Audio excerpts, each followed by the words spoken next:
So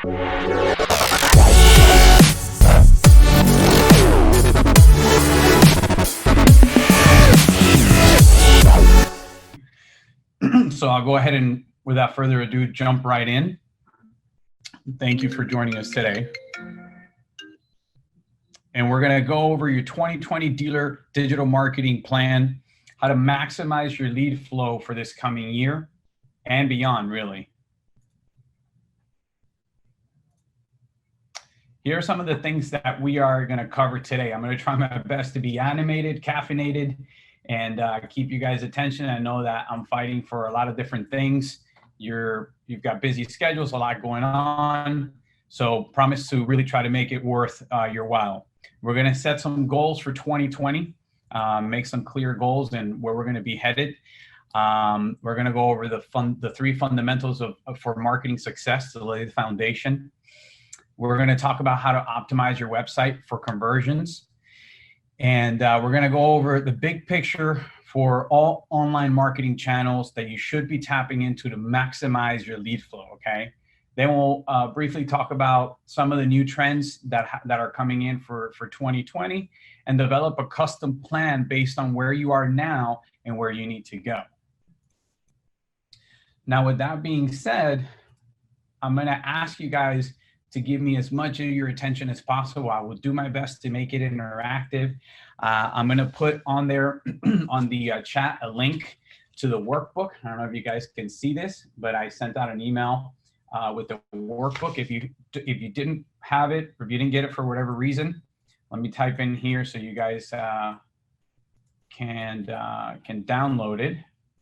Actually, I'll tell you what, just go to gobeyondcreative.com/workbook. So that's gobeyondcreative.com/workbook, and then you can get it there. And if you haven't already done so, try to have it either pulled up side by side or maybe print out a copy of it. It's got really good things that we can fill out, and we're going to make this interactive. It's something actionable, not just me talking, you know, and going on and on for an hour. So, yep, gobeyondcreative.com/workbook. You can download it. So, like I was mentioning, I do need your attention. Make sure that you turn off all your cell phones. If you have Facebook open, unless you're watching this on Facebook Live, please go ahead and make sure you close out all tabs on Facebook except the one you're watching this on. And if you are a Powersports, Marine, and RV deal or an RV dealership, and you're serious about really getting better results for 2020, I'm convinced that the next 60 to 90 minutes, hopefully not 90 minutes, will be a game changer for you guys, okay? So with that being said, let's go ahead and dive right in. So now, because like I mentioned, I know that I'm competing a lot for your attention. If you guys stick through with me till the end, I'm going to go ahead and give you not only everything that we're going to cover in today's webinar, actionable lists, checklist, diagrams, and graphics to really be able to activate your mind into what you need to do to organize yourself and get a really solid plan going. So I'm going to get all of those goodies for you guys toward the end of the webinar. But you're also going to have even things that I'll include in there that we're not going to see today that are going to be some extra goodies. So just stick around with me, and I promise that I will share that little ethical bribe with you guys. So here are some of the ones that I was mentioning. The checklist, inbound marketing checklist, some diagrams on the places you need to be at as far as social media. All of that's going to be included within the goodies. So who am I and why should you listen today? Well, I have 15 plus years of experience in internet marketing. I started out at a prominent dealership in South Florida. I noticed from actually working in-house in a car dealership to working in-house later on down the road in a Powersports dealerships, that in the Powersports business, dealerships are grossly underserved. Unfortunately, it seems like Powersports dealerships kind of turn out to be a little bit of like the redhead stepchild when it comes to technology and services. And so what I realized was that out of all the good technologies that are out there, they're not really being provided to dealerships or even being being given enough support on how to use these awesome technologies and practices for the digital world. And so that's my passion and what I'm trying to change. And I've been in the space since actually MySpace was a thing, believe it or not. So I've seen a lot of changes, a lot of trends come and go. I have a lot of personal experience and passion and love of the outdoors, and have personal experience in the outdoor industry, particularly in power sports boating and recreational fishing. I've been published in Powersports Business Journal, and hopefully in this coming year now for 2020, I'll actually be an ongoing columnist with them as well. And some of the collaborations that I've done include Lot Vantage, which some of you may be familiar with, Dealership Fix It, and DS1 Consulting, and more. Now we have, what I'm going to share with you guys today are going to be real world examples that not only our customers, but also hundreds of customers that do things successfully are garnishing to really multiply the way that they get leads, okay? And this is what we do day in and day out. We breathe this stuff. I mean, we go to sleep and we wake up and that's what we're doing. We're just constantly thinking about search engine optimization, Google ads, Facebook ads, social media, how do people react to demographic, email marketing campaigns. We're completely immersed in this world, which to a lot of people is very intimidating, understandably so. But this is what we live day in and day out. And the purpose of these webinars, these free webinars, are to share it as much as possible with an industry that's extremely passionate and very marketable, because not only are you guys, the dealership owners or the dealership marketing directors or the VP of sales, passionate about what you do for your customers, but your customers are also passionate about the sport. So it's very marketable. The difficulty lies, again, in being underserved and in understanding the space and the drastic changes that come along with it. And so that's what we're here for, to share that knowledge. So I want to kind of open it up a little bit in the chat and hear from you guys. Tell me a little bit about what's the hardest part about marketing that you guys see as the hardest part of marketing your power sports or marine or RV dealership business online, on the web. What are some of the perils, the difficulties that you guys are facing? Share some of those with us in the chat, please.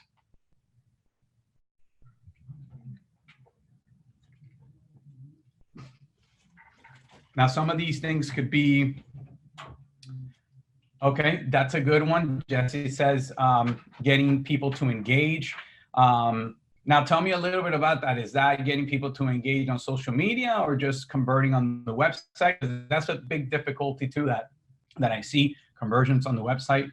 Maybe you're getting visitors, but not enough not enough of them are actually converting into a lead. So response to email, social media, all of the above. Yep, agreed. So engagement is a thing. It's definitely a thing. And we're going to get into engagement on the way of your website, and I'll explain to you why, and your website is so important. But I do agree that with Jesse that oftentimes it's very difficult to have people get truly engaged with you in a matter of like the videos you put out or the post that you're putting on social media. Now, I want to say, just don't get discouraged by not really necessarily seeing the likes and the shares, because very often, more often than not, believe it or not, and I see this all the time with even when I'm putting out webinars and stuff, somebody will reference 6 months out a webinar that I did, and I remember that there might not have been that many likes on it or whatever the case may be, and that person referenced it, and I was like, wait a minute, that person was not among one of the ones that liked it or shared it or anything like that, but it stuck with them. So I just wanted to share that little tidbit of encouragement with you guys. Greg says where to put the money with so many different outlets and people saying they have the best way. Absolutely. That is an excellent point. And we're going to talk about today one of the best ways that you'll be able to really gauge for yourself what is being most effective. Because a lot of times a new product will come out, whether it be a particular software or just a trend, and almost like everybody flocks to it, but that may not necessarily be the best for not only the industry, it may not necessarily be the best for the way your dealer operates. So having certain things in place that will help you be able to know where your efforts are being most fruitful is critical. And so we're going to actually go over that later on today, Greg. So that's an excellent point. All right, so moving right along to the next one. So I just wanted to confirm with everybody and some of you that might have shown up a little bit late. If you haven't already done so, here's the link. I'm having a little bit of a hard time typing into my chat for whatever reason. But if you don't have the workbook, which is this one right here, it's an 11-page workbook. You can grab it at the link right there, which is gobeyondcreative.com/workbook. Good point, Jesse. Negative comments on new products. And I could probably, just for the sake of time, give you some tidbits of info, because that's actually not going to be covered on today's webinar. But that's a really good point, and it can kind of be discouraging, but it's an important one to actually, I guess I can give you the condensed version. It's important to not get discouraged by it and to actually reply to them and not delete them or not ignore them. Obviously being very diplomatic and whatnot, but that's a really good point. Okie dokie. So one of the best things, and what we're going to start out with, is, this may sound so cliche, but it's really important because we overlook this. I mean, it is kind of cliche. Everybody uses it, but setting clear goals is going to be at the forefront of really truly being successful in the online world. Taking a step back, organizing our thoughts, organizing our current initiatives, organizing what we want to do, and really taking like inventory of what you're doing, where you feel you're not really getting much of a return. All of those things really fall within the beginning of that is setting the clear goals. Okay, so I'm going to talk a little bit about setting goals and why it's important and having them clearly mapped out. So there is Brian Tracy has got, he's a famous author, and he's got a quote out there that a lot of you are probably aware of it, where is success is goals, all else is commentary. If you're really not just focused on your end goal day in and day out, you're just kind of stuck in a rut, spinning your wheels constantly. And that's why I'm making it a big deal and important, and to point out to you guys, like, hey, let's really clearly set our goals for the upcoming 2020. And as we go, and I'll get into this in a little bit more, we're obviously going to make some minor adjustments, but we got to really have our goals set. When you don't have goals set, what ends up happening really is that you're like a sailboat with no wind at sea. And one of the amazing, really powerful things about setting the goals, as counterintuitive as it seems, as troublesome as it seems, is that it almost really, when you create the goal and you execute on them, even if you fall short, you develop this muscle, which is one of the greatest things that human beings can do, that you start actually bringing your goals into fruition. And you're literally start creating your own wind and building your own speed. And so this is important, I believe, for not only if you're joining here and you're an owner of a dealership, it's not only important for you, but it's also important for your staff. It's important for your sales staff. It's important for your VP of sales, your marketing directors. I mean, goal setting is critical. And not only should you have them for organization-wide, but each individual department, of course, needs to have their own goals. So we're going to talk about goals as it pertains to today with digital marketing. Now, there was a Harvard study, to talk a little bit more about goals and beat a dead horse, in 1979 that interviewed grads, and 84% of them had no specific goals. 13 had goals, but had not written them down. And 3% had clear written goals and plans to accomplish them. The result was mind-boggling. 13% of the class who had the goals were earning on average twice as much as the 84% who had no goals at all. So even more staggering were the 3% who had clear written goals, who were earning on average 10 times as much as the other 97%. So like I mentioned, guys, this is really an important key aspect, because with a world that's such a whirlwind, like the online world, it's truly critical to have clear goals in mind.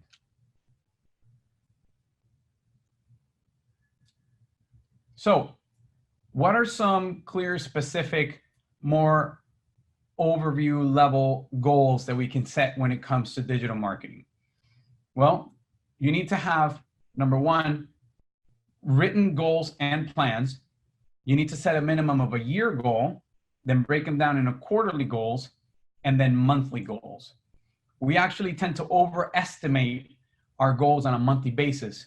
We think that we can do typically more than we really truly can in a month, but we tend to very much underestimate what we can do in a year and 3 years time. So it's important to really kind of separate those out, not only so you can set things more realistic and kind of even them out, but also so you can make tweaks and adjustments as you go along the way. And you must have stopping points at the beginning of each new year and the quarter, and also at the end of the month, and allow yourself to reflect and what your goal was and what you did, and really map out and make those adjustments and those tweaks. It will be a game changer when you actually take this step back to reflect. I think a lot of us tend to maybe not want to do that because we may feel fearful that we know we might not have met our goals, but it's okay, because it's, for those of you out there that like to work out, it's the same thing. It's like working out. You know, you're never going to be buff, or you're never going to be strong from the get-go. It's just continuously doing, and you're building that up. You're building that muscle. So that's a key factor of being able to have that. So what would be key goals that then we can transfer over to digital, right? What is your revenue target? Depending if you're a marketing director joining us today, question would be is, what are you in charge of? You're in charge of also bringing up the sales for just unit sales, service, part sales. So all of that is important. Maybe you just want to have a big overview in general of your revenue target for the dealership. How much does that equal out monthly? Now, if you go over on page 2, you'll have spaces in there where you can actually fill these things out. Then how many calls will that require? And also knowing your transaction value. So what would be your transaction value for your units? What's your average, sale ticket for units? Same thing goes for parts. Same thing goes for service, for those of you that do, all of the above, which I believe most of you here today definitely do. And then, as an example, like, what does that break down to? If you have a revenue target of 20 million and you break that down monthly, and that's 1.7 mil, and you have an average ticket of, let's just say, $8,000. Some of you multi-line dealerships here today may be a little bit different, or that ticket may be higher depending if you're selling Harleys, or the ticket may be much higher if you're a multi-line dealership selling jet boats, as an example, $80,000 jet boats. So that average ticket's gonna pad your average higher. If you sell Vespas and you only sell Vespa scooters, obviously that's going to be lower. So take some time in the workbook to put these in right now. I'll give you a few minutes and kind of jot them down. Don't ignore this. Make it really, if we don't do things right away, it just never gets done, So so try to really think to yourself, what's your revenue goal for the year? Break that down by month. What's your average ticket value? How many units will that require per month? And kind of get yourself a target, if you would. I'll give you a few minutes to do that. And if you guys have any questions or any comments, please feel free to put them in the chat. So, and for those of you that are joining us that may have just joined a little late, if you don't have the workbook, you can grab it at gobeyondcreative.com/workbook. So gobeyondcreative.com/workbook. So I'll give you a few seconds to fill that out. If you guys could, please give me a little holler on the chat. Let me know if you're good, if you've kind of filled it out, so I can get a feel for how many of you are, if I can keep on moving on. I don't want to leave any stragglers behind or anything.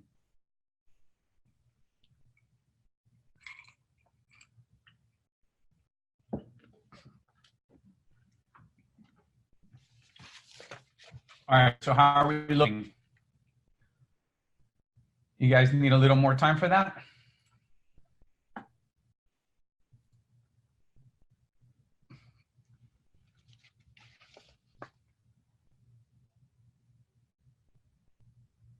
Yeah, hey Rob, we're recording this. Yep, we're gonna have a recorded version.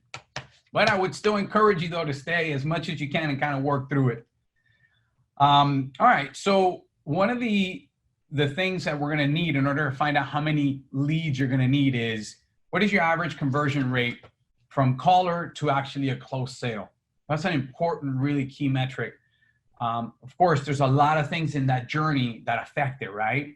So you've got the initial contact from the visit, and then from that visit being really transferred over into either somebody filling out a form on your website, or perhaps to them actually calling and hitting that click to call. So that conversion rate from then your sales team taking over and them actually making an appointment, coming in to the store and seeing the units and what they converted could vary drastically. But that percentage is important. It's a critical number for us to know. You're going to want to divide your call target by your conversion rate.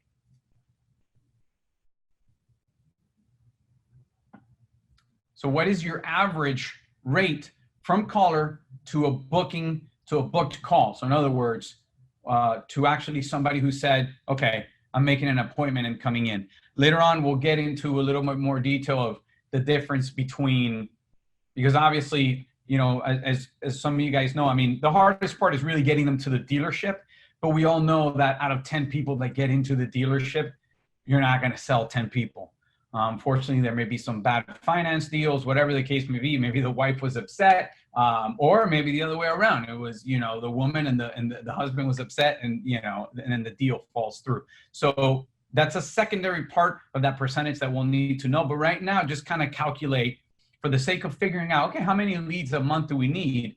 Let's try to figure out, number one, you kind of go starting out by the amount of visitors that you get. Then you work your way to, from those amount of visitors, how many of those visitors actually convert to an actionable item, like for instance, they filled out a form on your website, or they actually clicked and called. And then subsequently, obviously, you can figure out from those that you actually made an appointment and got in the dealership, how many of those converted into sales. So as an example, for a call target for conversion rate, if you need 208 calls, to hit your revenue goal at 35%, you're going to need 595 leads per month. So once we start looking at these things in that granular manner as such, it's going to really start putting things into a manner we can visualize like those amount of leads that we need. And this is big, guys, because this is going to demystify the internet a lot. It's just really that simple. It's, again, I go back a lot to like working out, but it's like, if you need to lose X amount of pounds, you can kind of really tell yourself, well, if I'm going to go to the gym, I need to hit the gym at least 5 times a week and maybe give myself 2 days rest or whatever. Now, if you really want to be cut and chiseled, then you know that you up the ante to 7 days a week, with maybe the 3rd week you get a day off. And then you have to do a lot of things for your diet, and you have to be at the gym 2 hours a day. So those things matter, because, and that's why setting the goals comes at the forefront of everything else. Once you understand those things at a granular level, it gives you, that knowledge is really truly power, and it starts helping you demystify the internet and understanding. I believe might have been Greg that you mentioned with regards to where to put the money and all of that. This is a big part of that. Being able to figure out, like, where do I put my money? Number one, knowing, okay, how many leads do I need? And then subsequently, as a second, in a few parts, we'll get into how to track where those leads are coming from and how to merge all of them together. So share a little bit, if you can, on the chat with me. What is your goal for 2020? How many leads will you need in a month to get there? If you've taken the time to actually fill out the workbook, I would love to hear from you guys. If you could share some of these things on the chat, that would be great. I mean, maybe give me some revenue goals. It doesn't have to be too specific, but just anything that you could share would be great. Let's make this dynamic and fun.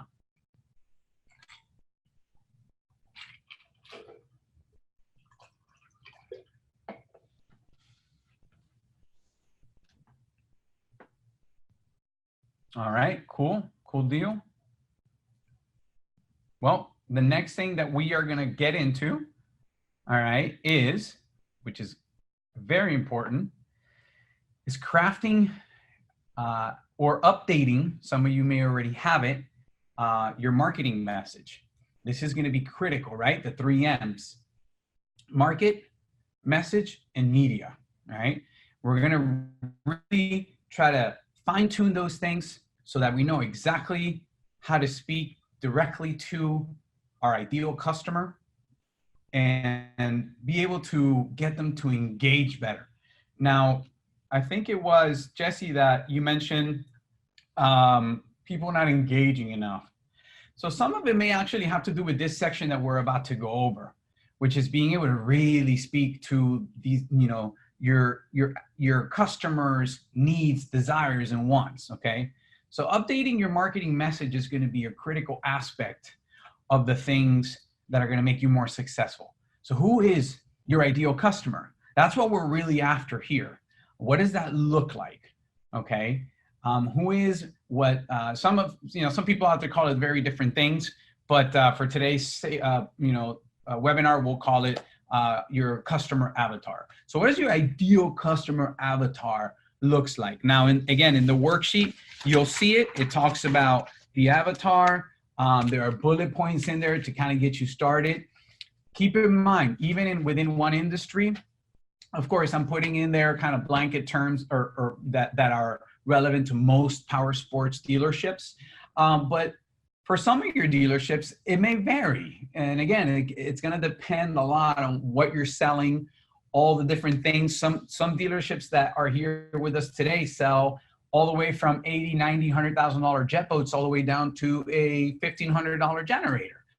So all of those things are going to vary. So you may actually have not just one customer avatar. It's very likely you may have multiple. You may have 6. You may have half a dozen customer avatars. But we'll get into talking about their pains, frustrations, goals, desires, fears, implications, and help you build it. So what could some of these look like, right? As far as the things that your ideal customer avatar has. They're likely maybe a homeowner. Some of you that sell some of the lower ticket motorcycles, it may look like maybe more toward their early 20s. They may not necessarily be a homeowner. That's why I say that these are a little bit more like generic bullet points, but these are starting points for you. They're likely possibly 28 years old and up. Now, if you're looking for an $80,000 or above boat, you're likely going to be a lot older than 28. So that range now starts looking like possibly toward the late 40s. And so that's a perfect example why you would have a little bit of different avatars there to deal with, okay? They're typically male. I mean, we're talking about an 80+% male-driven demographic, but there are females out there as well, and that's not to be ignored. So if you can afford to create avatars for what your female riders look like, I would completely encourage you to do so. Some of them may be married with, 1, 2, or 3 kids, head of household, at the very least, a $65,000 plus annual household income, very family oriented. And so the list goes on, right? I've got more there on the worksheet for you guys. I'll give you a little bit of time to kind of look those over and let you digest them a little bit.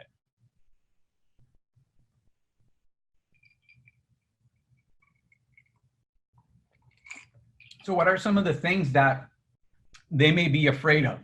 That's a big one. And one that I'll be honest with you guys, dealing with a bunch of dealerships out there, I see all the time, almost never gets addressed. And what's sad about it is it almost never gets addressed at the operational level within the dealership, within actually like the employees understanding, these fears that the customers can face. And then even more when we're trying to engage them, when we're trying to lure them in, these fears don't get addressed on the website, which is your hub, which is where you're going to try to get them. And it's a big part of not being able to capture their attention. There's a big saying, which is on my next slide: if you can see Joe Jones through Joe Jones' eyes, then you can sell what Joe Jones buys, right? And so that is a perfect example here of being really able to understand what Joe, no pun intended, may want. Does he want to ride a nicer motorcycle? What is he concerned about with regards to his motorcycle when it comes to when it's time for him to bring his motorcycle to the dealership? Are you maybe dealing with a lower income client or customer who this is his daily driver, as an example, and he relies only on this motorcycle, and then now maybe the parts aren't in stock, and there's a big period of time that he's got to wait to get his only method of transportation. Some of you multi-line dealerships have gone through recessions and everything by selling things all the way from 60, 70 plus $1,000 to $1,500 scooters. So you'll get these kind of people, and understanding those fears and concern is very, very important. So what is it that makes them tick? What is it that they're afraid of? And particularly when it comes to the fears, those are things you really want to address at the beginning when it comes to getting them to engage and convert on your website. So very, very critical aspect there that I like for you guys to keep in mind. So now as we know that, right, as we have that in the forefront of our mind, then we can now, understanding the market, we can really start crafting the message. So I want to give you guys some time to kind of jot down on the workbook. I believe it may be page 4. You'll have to forgive me, I lost track there. But either page 4 or 5. Go in there and write, take a little bit of time, write some of these things down. Why would someone choose to do business with you guys? What's your value proposition as opposed to going with one of your competitors? Do you understand their needs? Do you understand their desires? We all know about the passion for the sport. Is that being shown to your potential clientele or to your current customers? Are you currently really showing them how that you understand how passionate they may be about their motorcycle or about riding? So write those things down and really go through them and figure them out. And what benefits do you offer as an organization to your customer avatar that you believe will really resonate with them? And take a little bit of time, if you can now, and write some of them down, please. If you want to share some of them with us in the chat, I'm more than welcome that. Make it so, make it a little bit more interactive. That'd be great.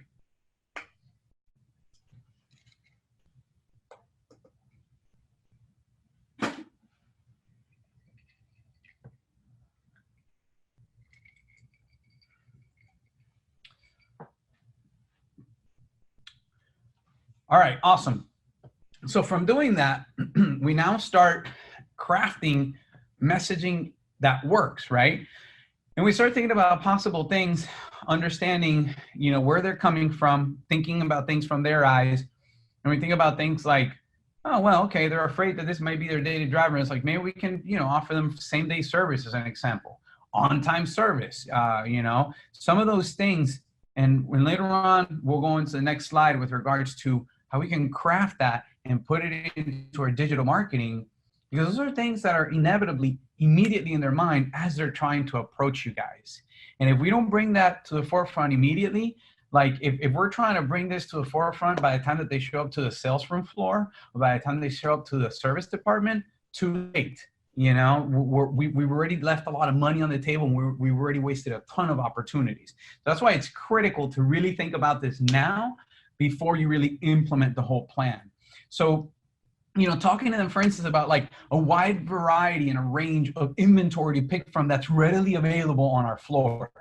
And I know that's a hot button topic for a lot of dealers. They want to keep it in crates and they may not have a lot of floor space, but I mean, come on, you want to shop, you want to look at the different colors, that's where it's at. So if that's something that you can really make an effort to, put that in your messaging. Promise them that, you're going to have as many things available for them to look, touch, and feel, because this is a passionate industry and they want to look, touch, and feel. They want to be able to have that capability.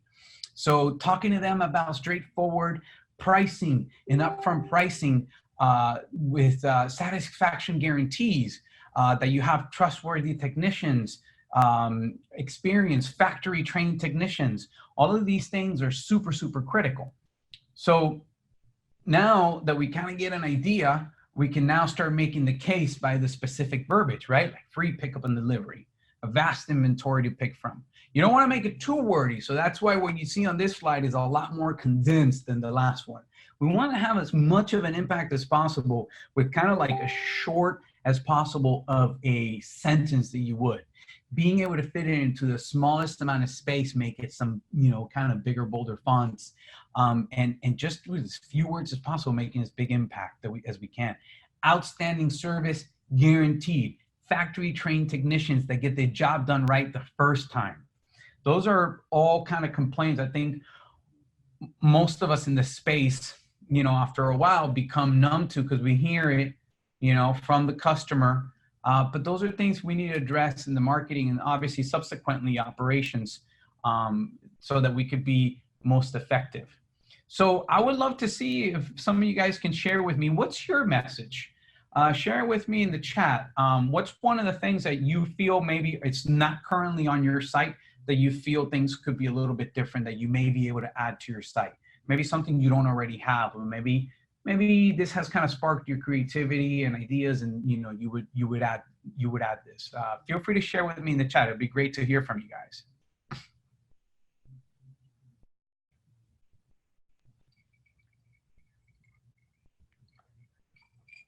All right. No volunteers so far. That's okay.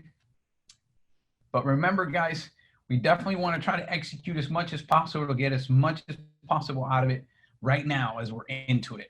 So now we've gone through the market, the message. Let's talk about the media, right?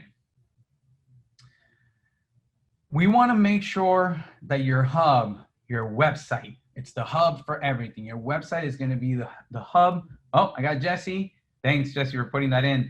To sell motorcycles profitably and ethically. I like that. That's good. We may want to leave the profitability part out as far as for Joe Jones is concerned, because let's be honest with you, Joe Jones may be feeling a little selfish and not really be thinking about your profitability. But I really like the part where you say sell motorcycles, let's just say ethically. I kind of agree with that because unfortunately you don't see that a lot. So that's an excellent point. So anyways, back to, yes, exactly. That ain't no secret. That's right. I like that, Rob, to sell bikes ethically at a fair price. And I like the fair price part because I feel like a lot of the folks in our space, in our industry, they, some will nickel and dime the heck out of you. That's not a secret. But there are others that they're more worried about their passion. They're more worried about their baby, being able to go and see the bikes on the floor and really get excited about it. And then all of a sudden, in those cases, the price doesn't become as important. But what does become important to them is that we treat them right. And that's where the word ethically comes in. So if we're talking about fair pricing and ethics, I like that, guys. That's really good, strong points. So thank you for sharing that. So where do we deliver this message, right? Now that we've kind of crafted those things, we've talked about the market, the message, and let's talk about the media and where we go to really deliver this. And your website is the absolute hub. I'm going to show you the next slide, which kind of shows it perfectly, right? So check this out. You're talking about the social media networks. You're talking about lead generation, where they're coming in, and all of that big cycle and everything is culminating on your website.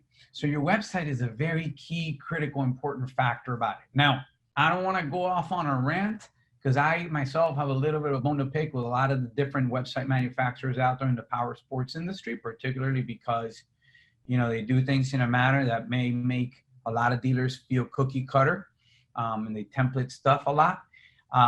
But there are some things that the dealer can do to really push back and say, no, I need this to be different. I need this to look different than, the other 1,000 sites that you guys have done, or whatever the case may be. And hopefully by some of what I'm going to share with you today, it may give you some of those insights as opposed to just everything that's blanket being done in the industry, that these website companies have unfortunately are kind of doing a disservice by saying this is the template that we got and that's it and that's the way it works. And it's not. Those templates can and should be better. Forgive me, guys, if I just got a notification that my internet connection may be a little unstable. So if you guys are hearing me a little spotty, just let me know and we'll try to work with it. So big, enormous question. Is your website set up to convert visitors to callers? That is critical. Because hits nowadays, and when I mean hits, I mean visits, mean absolutely nothing. And I mean absolutely nothing if they don't translate into actual calls, if they don't translate into chats, if they don't translate into emails.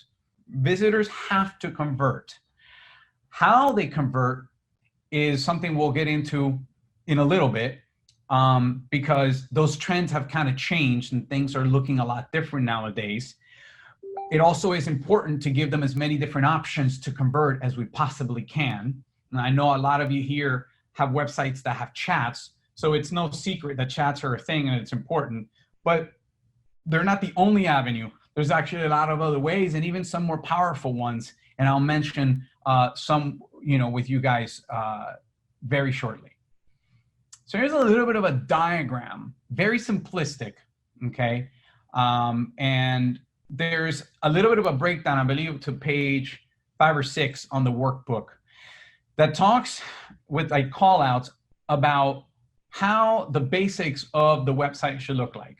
Now, for the most part, if you're on a website provider like ARI, DX1, Dealer Spike, they have the vast majority of these elements here taken care of. Maybe with the exception of like chat, it's an extra service you got to add on or whatever the case may be. But the way they put things, they put the social icons up top. They put your phone number big on top. So those are like within the templates that they use, they're kind of taken care of.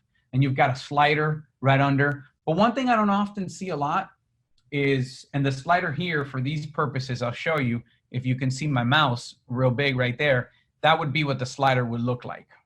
And here, so they've got, these website providers have vast majority of this top part taken care of. But one thing I don't see a lot is within the sliders, you really don't see dealers using that enormous amount of real estate on the hero slider to showcase their inventory, actual inventory on the floor, as an example, or to even showcase what their establishment looks like, so they can, give a sense for the culture of the dealership. Vast majority of dealerships use it just to kind of push the current promotions that are going on and the OEM promotions, and that's good. But quite honestly, one of the things that you do business with people you do like that you like and trust, okay? And they want to see that you've got a clean shop. They want to see that you've got a lot of inventory on the floor. So utilizing that space is critical. So to further go down the road of what I don't see almost anywhere done is having a form that can convert within either almost every prominent part of your website. On the right hand side, if you look over here of like by the slider, and you see that this form right here is prominent on the right hand side, like that's an important one. So obviously we've got live chats. Some of you, I've probably seen them at about half or maybe less than half of the websites. Live chats are good. Having Facebook Messenger icons are good. A lot of people are on Messenger. A lot of our demographic, people that purchase Powersports, are on Facebook Messenger. And so that is an excellent way to really be able to capture. So having all of those things are important. Having clear call to actions by the slider, for instance, I don't see that done very often at all. Those are very, very important things that need to be on your site for your site to really convert better.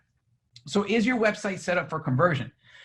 Does it speak, because prior to the things I mentioned that are kind of on the technical aspect, let's just summarize a little bit with regards to the message. Does it speak to your target avatar? Does it address their fears and frustrations and speak to why they should choose you over the competitor? Does it have authentic images of the team, on the homepage and throughout the site? Does it include video elements? I don't see video nearly as much anywhere.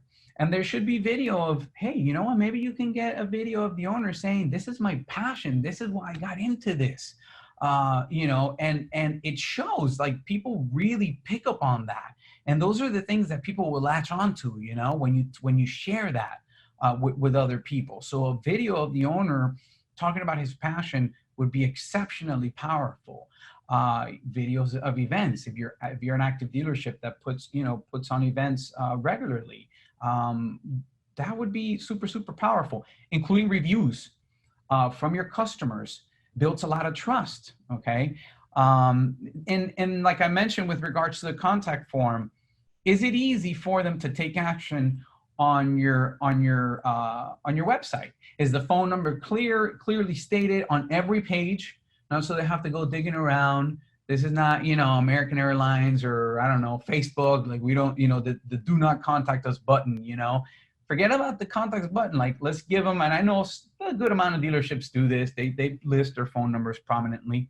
But listing your phone number on almost every page is critical. And I'll go a little bit more into detail later on. I don't want to, you know, ruin the surprise, but that phone number also, you need to make sure is not an image. That phone number needs to be clickable, an actual text. And that's critical for mobile, because people that are visiting your website on mobile, they can click it and then all of a sudden their caller opens up and they can dial you straight from there. So that phone number aspect of it is very important. So getting back to, you know, getting the basics in order, phone number on the top right-hand side or toward the middle, but top, you know, up front and center is important. Ensure that web forms, can be easily filled out by customers, and that they're not faulty, that they're working. Include any other kind of authority symbols, like, you know, the Better Business Bureau, anything that you can think of. Call to actions that speak clearly to them and that speak to your customer avatar and tell them exactly what to do next. Okay, and remember, not being very too wordy or anything like that, but just condensing it. And are you giving them the opportunity to engage via chat, preferably a Facebook chat? That's a big one. I know a lot of dealerships out there are doing it, so that's good. Are you leveraging automation and text messages to maximize your lead conversion rate? So that's a big one, and that's one I'm about to get into, which is huge, right? What is the biggest issue that Powersports dealers are facing? And that is unconverted leads, all right? You may have tons of traffic going onto your website, and unfortunately, an enormous percent of it goes unconverted. And when I say enormous percentage, you're talking about 50 to 60% of the inbound traffic leaves unconverted. That means 6 or more, I would venture to say that may be an outdated number. 6 out of 10 people that visited your website did nothing, absolutely nothing, completely unconverted. And 90% of web forms fail to convert, and when they do convert, they just kind of sit there, and maybe we followed up with them once via email, and then that's it. So here's the reason why that happens, okay? Leads that are not followed up within 15 minutes go cold. 15 minutes. Think about that, guys. I've known about dealerships that, their BDC will just sit there in the morning with a list of, they got 20 leads overnight, and just kind of like sipping his coffee and stuff like that, and just, crossing off his list and just very like nonchalant, chilling, contacting these people. That doesn't work. I mean, think about that. 15 minutes, that's it. Lead went cold. I know there are some leads that come in overnight, but we got to follow those guys up first thing in the morning, next morning. And there are things that vast majority of dealerships, unfortunately, are not aware of that can be done through automation, okay, so that we can, even if it's after hours, we can hit these people up so they know we are aware. And I'm not just talking about an automatic email. Forget about that. Automatic email with an email sequence, automatic text messages with an email sequence, and then we'll get into some other really good stuff that goes along with that as well, that we can do during business hours. And even even outside of business hours, we can do automated phone calls that don't ring and go directly to voicemail and leave them a voicemail. Those are things that are impressive, and those are things that will help us be able to capture that lead. There is a percentage. If a lead is followed within 5 minutes, okay, it is 600 times more likely to convert. Just within 5 minutes, 600 times more likely to convert. So the average customer must be followed up with, here's another staggering statistic, must be followed up with within 5 to 7 times before actually booking. That's crazy. And today's customer prefers to interact via text message versus phone call or email. I'd be curious, just to kind of open it up and make it a little bit more dynamic again. Share with me on the chat what you guys personally see as a preference. Like if you're visiting and you were the customer, what would your preference be as far as you know, the method that you would contact the dealership? So let's say, put yourself in the buyer's position. Text. Mike says text. Yep. Greg says text. Yep, absolutely. Wiley says text as well. Yeah. Jerry says text without a shadow of a doubt. Anybody phone call? Just curious. I mean, there may be some. Or anybody email? That's right. Nope, definitely not. Email's kind of becoming, it's still, don't get me wrong, I was going to say archaic, but it's still, if Bill says text, yeah, absolutely. So thank you guys for sharing. Yes. Okay. Wiley says, I prefer phone call initially, but texting communication after. Agreed. Yep. Yeah, good point with regards to communication through Messenger can seem a lot like junk. And not to get off on a tangent here or get too derailed. Well, so Rob says, I don't know if you guys can read it, that you know, if they're real, but sometimes it may seem like they get like you know, they get too much junk. And I'll tell you why that is. And a good follow-up process that doesn't even have to be done manually by the person could mitigate that. Because what happens is the big difference between somebody like, let's say, that's looking you guys up on Google is that it's very as need basis. So if I'm searching like, I want da-da-da-da motorcycle, or I want such and such dealer near me because I want the whatever model, I'm pretty much ready and set my mind that I want to go see it. I'm pretty much ready to convert, like ready to get an appointment. And the only thing that's going to probably make a difference to where I go, aside the distance and the closest dealer to me, it's going to be heavy on like, how did those people treat me on the phone? Did they respond to the phone if I called? Were they responsive via text? Were they responsive via messenger? So there's an important factor with regards to making sure that those leads are actually quality. Let me backtrack a little bit because I got off track. So for Google, you have those higher need type that are more likely to convert. With Facebook, it's a lot more chill. It's a little bit more tire kickers. Now, keep in mind, I say tire kickers, and I know we all hate tire kickers, but that doesn't mean they're not in the buying cycle, that they're not somewhere along in their buying journey. So what happens is that they may be, and of course we want the guy who's ready to buy a motorcycle this week, but that's not always realistic. This may be a guy who's tire kicking and, you know, he's just very nonchalant Facebook messaging you because it's so easy, because everybody's on Facebook and they make it, you know, and it's just so like, it's just easy. It's natural. So he may be kind of just, oh, I'm wondering about this. And then it comes in and you don't really get a good response. And so what ends up happening is that we think it's junk, but in reality, what it is that their intent is just lower. That doesn't mean that they are not a buyer, a possible buyer. So there are, and I'll speak to this a little bit more going into a few slides that will speak as to how we can put up follow-up processes that are automated that will now get those people that were kind of like tire kickers and make them convert and actually get an appointment. And you'd be surprised how many of those people that even seem fake because of how disengaged they were, that now all of a sudden they became, you know, 2, 3, 4, 5, 6 weeks down the road, maybe 2 months, that's okay, that then now all of a sudden they became real buyers. So I'll get into that a little bit. Thank you guys for sharing. That was some really good insight and information that you shared in there with me. So today's consumers definitely prefer to interact via text message versus phone calls or email. That is for sure. Now, keep in mind, with that being said, we definitely do want to keep all the options available to them for some people that have a different preference or whatever. So we don't always just want to go with one or just two. We want to give them as many options as possible in as clean of a way as we possibly can. So the solution, and I mentioned a little bit about it, I kind of blew it already, is really awesome marketing automation. So leveraging marketing automation to follow up with web forms within 2 minutes of submission via phone, email, and text messages, like all of the above. So like somebody put in their information on a web form, most dealers would say, oh, I'll follow up via email. Wrong.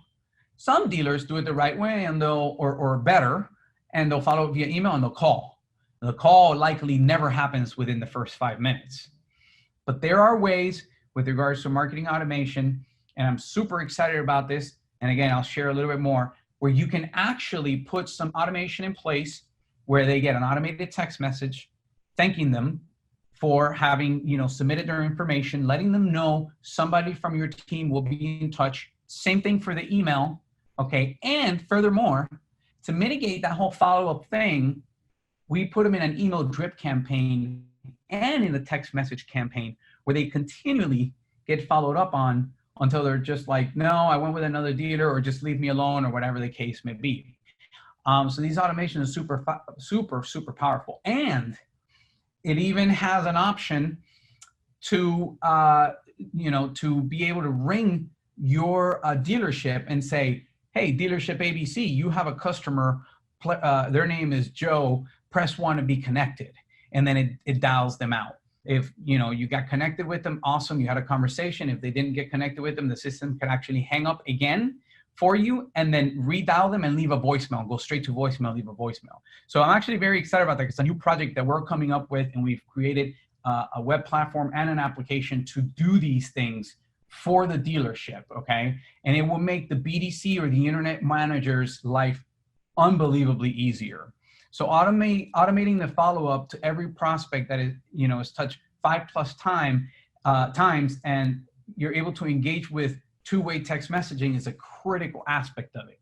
Now, just thinking about conversions alone, or even being able to talk about how mitigating this so conversion alone on the website, or mitigating this process of the follow-up and making it better, it's going to exponentially change the dynamics, because it's all a numbers game. It's truly really simple math.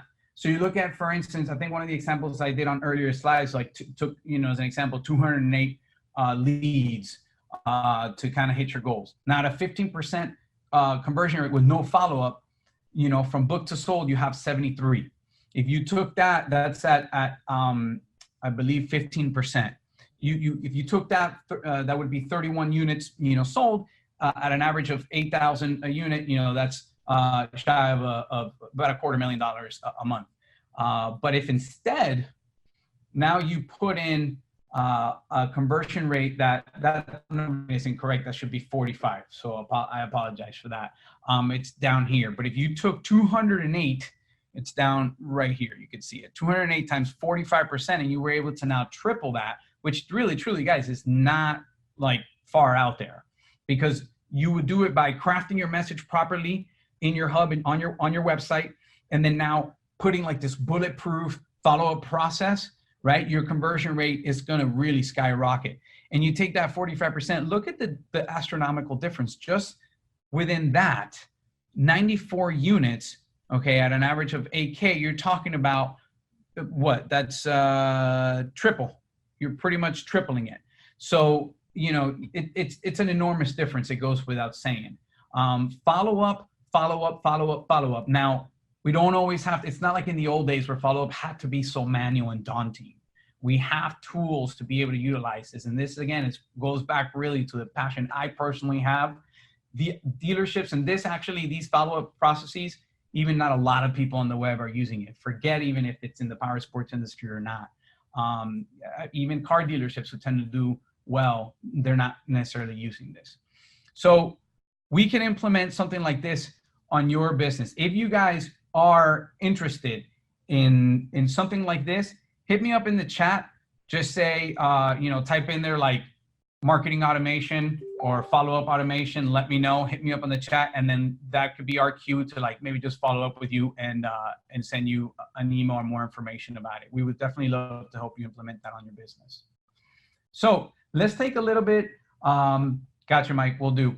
Let's take a little bit to kind of, step back. I know we've already gone through quite a bit, and we're coming already toward the hour mark, so I kind of have to start breezing a little bit more through it. But take some time, if you can, to kind of jot down your action items. So like, what are your 3 top conversion elements that you want to implement currently on your site that you don't currently have? Okay. Take a little bit of time and really think it through, and jot them down on the workbook. If you guys were able to print it out from when I sent it this morning, please do, or if not, maybe use Acrobat and fill it in on the digital version. So what are the takeaways from so far the couple sections that we've gone over? What did you learn today? What did you notice? What would you like to share? Is there anything? By all means, I would love to hear from you guys. Put it in the chat. I'll take a little bit of a sip of my Monster while you guys do that.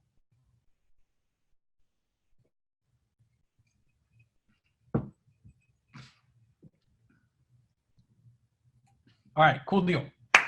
So next one, super important. I know some of you had mentioned with regards to how do I know where to put, I kind of took it as, am I putting the right amount of eggs in the right basket? How do I know like what's working? And I forget which one it was of you that mentioned it, but that really boils down to knowing and tracking your KPIs. So your key performance indicators. And one of the things traditionally that has really like left traditional print in the dust is the capacity that we have on digital and online to be able to track where people are coming from. And so it really boils down to putting these systems in place and being able to have an easy dashboard to be able to look at and understand, and then seeing where your money's going and getting a clear understanding of your investment, what your cost per lead is, and how that converts into your acquisition. So what is your customer acquisition?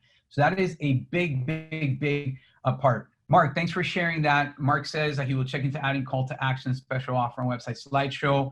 We'll also make sure you can call directly from click on phone number. Excellent. Those are really, like, I can't tell you how happy that makes me, Mark. Those are excellent, really solid points. So back to KPIs, do you have a KPI tracking mechanism in place? Super critical. You want to have you want to have call tracking in place, okay? And with call tracking, it's going to allow you to do multiple things. You want to have it split up by source, okay? So call tracking coming in from your SEO, call tracking coming in from your pay-per-click, call tracking coming in from your listings. So you want to really break that down. And then one awesome thing, not enough people really, I guess, know or understand with regards to call tracking, and it has the capability for I mean, nominal fee, that it takes to implement call tracking, is that you can monitor and listen to your calls. And I know a lot of people, I like to do spot checks because it gets really old to be listening to call after call. But if you do spot checks and on every other call, you're finding something that isn't right. You're finding that maybe your sales staff is constantly directing the prospect to your competitor. Or for instance, one that I see a lot all the time, and it's really, it boils my blood, is when the staff doesn't take a name or a phone number or an email down. That is critical.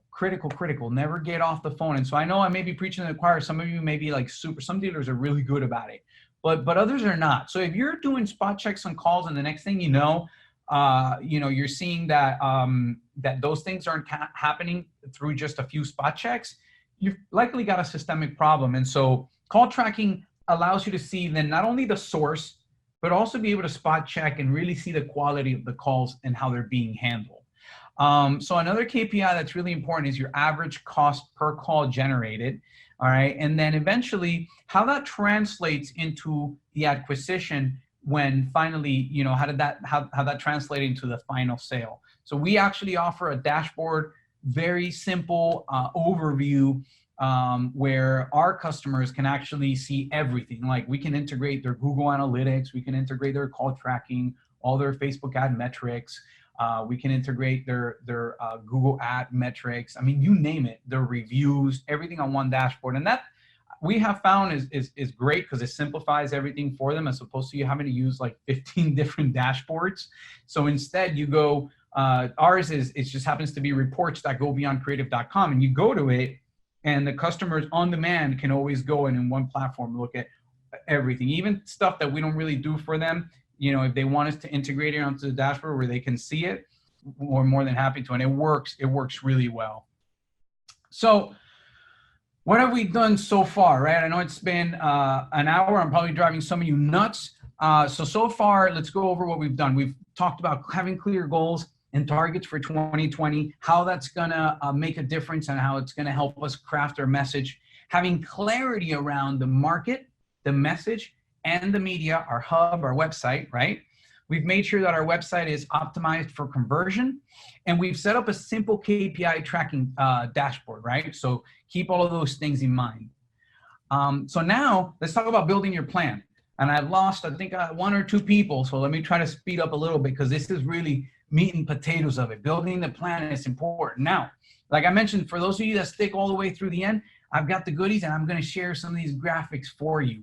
So I like to look at an overview, a general overview of these things to give you a good idea of the wheel and how the gears turn for maximum flow of calls, leads, and profitability. And so you look at, for instance, number 1, right? That's like your foundation: strong copy and conversion, on-page optimization, link building and citation development with blogging and reputation management. That is your SEO core. It really boils down to like the hub, mostly on your website, right? Number 2, running Google ads. So now when you start doing SEO and you start dominating on those organic sites, you throw in Google ads and Bing ads, now you start dominating on the top page section as well. I just got a notification that my connection is unstable, guys, so just bear with me. Let me know if I start sounding a little choppy. Remarketing. I don't know how many of you guys have heard about remarketing. Have you ever gone to Amazon looking at a product, and the next thing you know, you go to a website, may or may not be related, but that product shows up? That's remarketing. Top of mind awareness is super important. So remarketing on Google and Facebook, and we even have the capacity to remarket via email. So if there are hashed emails that the system finds for the IP address of people that get cookied, boom, the next thing you know, I send them an email that says, hey, keep browsing. You know, we thought you may be interested in this. So paid online directories is another big one, number 4, right? Are you on Yelp? Are you on, let's see, what are some of the other ones that you can be on? Powersports.online. That's a big one. Are you guys using Rollick as an example? These are all really big, important ones. Number 5, email marketing and social media. These are huge. Now, social media is a little bit more difficult to show a return on investment because social media is not as clear cut as like somebody converting on your website. But I cannot stress enough how important social media is to really stay on top of that building. You've got people that may be your followers that aren't current customers, but you're building that trust little by little. Post in and post out, post in and post out. Don't get discouraged if they don't hit like, if they don't hit share, that's okay. They're seeing it, okay? So social media is very important. Difficult to show the ROI, but still, it's there, it's good. Email marketing, low-hanging fruit. Some of you that are not or may not be leveraging email marketing is huge. Well-segmented email list. For those of you that are multi-line dealerships, please don't send emails to customers that buy a $100,000 boat an email about a $1,000 generator. Yes, sure, there may be the off possibility that those people may be interested in the generator, but the thing is that if you don't know that for a fact because it wasn't segmented properly, don't send it because it's going to be costly for you. You'll get an unsubscribe, and you just lost somebody on your list, and unsubscribes can cost the dealer on average anywhere between $8 to $12. And that's just the money of the acquisition that it took to get that email address. That doesn't include the possible money you lost on a possible lost sale, if you understand what I mean. So email marketing, super powerful. Do it with a well-segmented list. Be on Google local service ads. It's not fully available, very much so, to like bigger dealerships. So I won't spend too much time talking about that. But those aspects are critical too. The pay-per lead. So that's like the ones I mentioned earlier on, Rollick. Those are pay-per lead services. Cycle Trader, of course, is another huge, another big one. And then using media, using Facebook and YouTube, quick walk around of the units, you know, and then posting them on Facebook and posting on YouTube. Quick little nugget for you guys to share with you guys. Don't share the Facebook, the video you uploaded to YouTube on Facebook. Upload to both Facebook and YouTube. I know that's a pain in the butt. If you can find yourself a scheduling app like Hootsuite or whatever, that'd probably be best and kind of save you some time. But Facebook wants to keep people on their website as much as possible. So if you're just sending a link, they're not going to really like that. So I would suggest that, you know, that you don't do that. And obviously something you guys are probably a lot of you are already doing, gift cards and actual mail newsletters, snail mail, rewards programs, huge for dealerships. So those are some really big ones. So to summarize, you know, those are what we could put in a nutshell for your 2020 digital marketing plan. So what are some of the key trends? And again, we're running out of time, so for time's sake, I'm not going to spend too much time on it, but what are some of the key trends that are going on for 2020? Local service ads, you heard me mention before, not completely available to everybody, like bigger Powersports.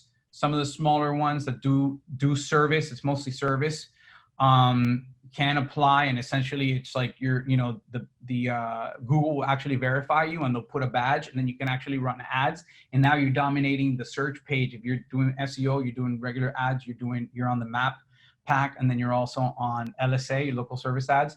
You can now be on 4 different places on the front page. So it's like total front page domination. More so than that, the shift from phone conversion to message conversion, whether that be text message or Facebook Messenger, right? So we've talked quite a bit about it today. Big trend. And a big thing with regards to the trends, and search engines take a look into this, and it helps you, is to just not have like a one-trick pony. Like, it's not a one solution fixes all. Have a comprehensive overall strategy. Do SEO, do pay-per-click, do social media, do email campaigns. All of those things drastically improve your chances.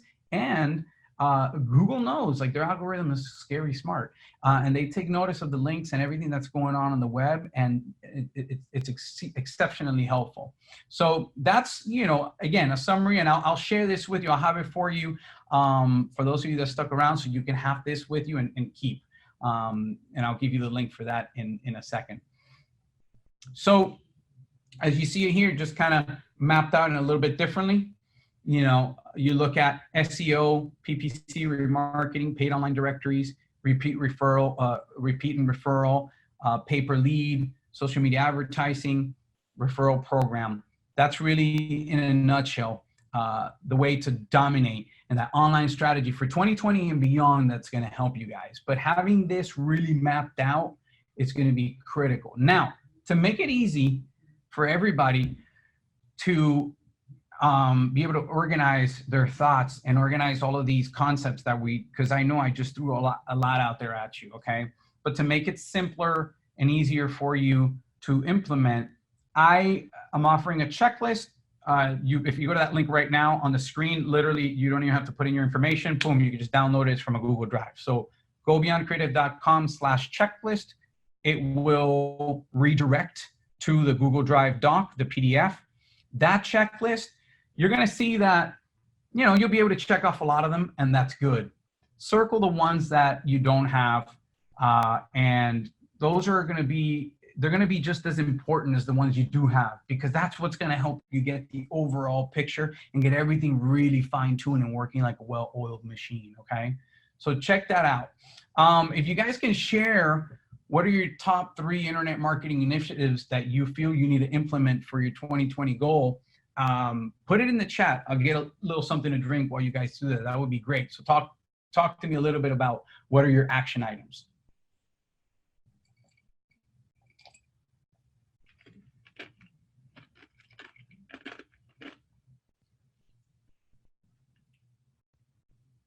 For sure, Jerry says better use of marketing automation, data. Rob says make sure site is conversion capable. Absolutely. Those are some really good takeaways. Mike, so you got a 404 on double check that let me see if I can type in the chat now. The chat wasn't letting me don't know why my chat was not allowing me to. Just bear with me here, because I'm gonna get Mike the workbook. I'm getting it. Double check form, Mike, if you got it. Let me go back to it. Let's see. For whatever reason, I'm just not being able to type in the chat, so you have to forgive me, because otherwise I would just give you the link right on the chat. Check to see if maybe. So I just put in gobeyondcreative.com.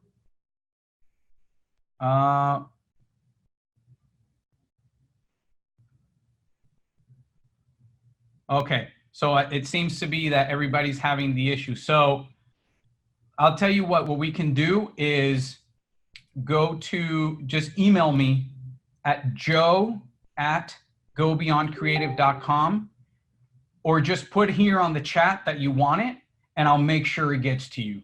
So just put in their checklist on the chat. Okay, so Rob, checklist. Okay. Perfect. Okay.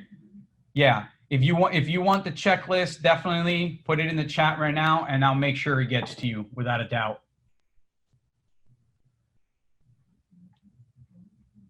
My pleasure, Rob. No problem. Sorry that for whatever reason, Zoom decided to be funny today, and it's not typing in, unfortunately.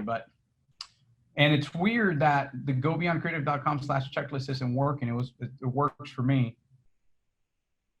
Got it, Mike. Perfect. Awesome. My pleasure, man. Thank you. Thank you. Been a great webinar. I appreciate you guys joining. So I've got some more goodies as well. If any of you guys, let's see, we talked about, let me get back to where were we? Action items, biggest takeaways. Okay, you guys share with me. So just to summarize real quick what we talked about. Let's see. So setting goals for 2020, how many leads to hit your target, the 3 fundamentals of marketing success, how to optimize your website, your hub for conversion 2020 and beyond, the big picture of all the online marketing channels you should be tapping into to maximize the flow that you get from leads online, the latest trends that you must be aware of for 2020, and develop a custom action plan based on where you are now and where you need to be. Now, if any of you, I must ask, but if any of you do feel like you need help, do put in the chat in there, let's talk. That could be my cue. And then, either myself or someone from my team will follow up with you guys. If you feel like you want any help implementing any of this, we would love to help you guys out. And I wouldn't really be doing my job if I didn't ask. So for those of you that stuck around, and try to see if this link works. I mean, I visited, I don't put in www or anything like that. So maybe that may be the difference. But for those of you that are still on with me, hit gobeyondcreative.com/schedule. That's where, oh, sorry, this is not the goodies. This is if you need a schedule. Go to gobeyondcreative.com/schedule, and there's our phone number as well. And then you can hit us up, and then we can talk. But for the goodies, here's what I promised you guys. You can go to gobeyondcreative.com/2020-rewards. Gosh, I really wish. Let me see if I could reset the chat. Nope. Okay. It's just being difficult. Well, I'll make sure one way or another that it gets to you guys. I'll make sure I'll get you the link. So thank you everybody for sticking around, and I'll do it just shortly after the webinar, so you guys don't have to wait around. Any of you guys that have any questions about anything that we've reviewed today? I know we're over time. I think we've hit an hour and 20 minutes. But if you have any questions for me right now, feel free. We could open it up for a short Q&A. Yeah, or you have my contact information on the screen.